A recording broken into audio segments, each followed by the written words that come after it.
til aften afspillede stor afsnit. En pensionsstjerne, en fantastisk sportshest, som nu går på pension.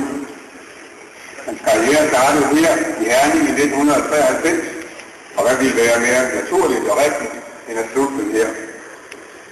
Blue Horse Cavern har ikke kroner og bølge på låret, men i hele sin karriere har han virket i dansk barnblod, og gennem sin sportskarriere har han mere end de fleste profilerede dansk barnblod. Der er kun registreret 89 afkom efter Blue Horse i Danmark, efter Blue Horse Cavern i Danmark, men alligevel er det blevet til 5 afskodkendte hingste og en guldmedalje heroppe Lars Hensang, som også blev årets hoppe. Blue Horse Caverns største bedrift er opnået på dressurbanen i alt 49 Grand Prix sejre i det spil.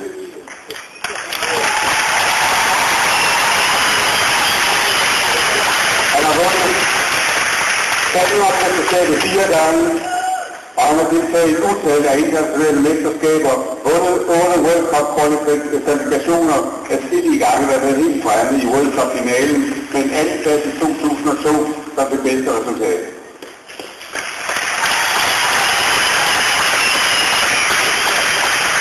Nu er det slut, og vi har inviteret til Herning for at hylde ham, og for at sige farvel, at gøre det med et stort bifald, og blomster til Blue Horse Caverns ejer Kjeld Christiansen og Hengsens manager Esben Møller.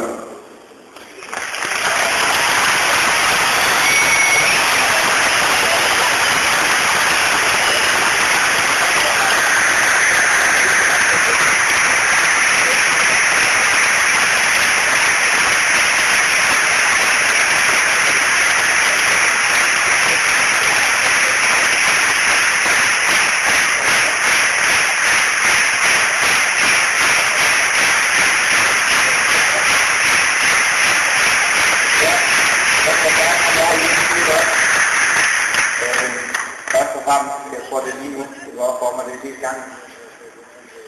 Det er mærkeligt. Men han kom hjem på USA lige pludselig. Og det var ikke meningen, det var mig, der skulle ride den her hest, i hvert fald da jeg begyndte på Blue Horse. Men heldigvis, så blev det mig. Og Cameron, du har været den bedste lærermester, man overhovedet kan tænke sig.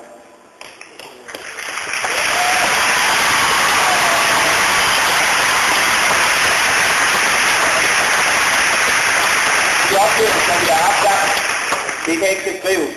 Jeg burde gå hen foran din boks hver eneste morgen og gå og sige tak. Du har gjort mig verdensberømt på rekordtid. Vi har været til OL, EM, World Cup-finaler og samt dansk mesterskab. Jeg vil sige tusind tak til Blue Horse og ejer Fælleskirk for at det var mig, der fik lov på det her eventyr. Og Karen, nu skal du slippe for at have mig på ryggen. Og så skal du virkelig have lov at nyde det. Du har om nogen fortjent det. Du er en rigtig kammerat. Tak for alle oplevelser.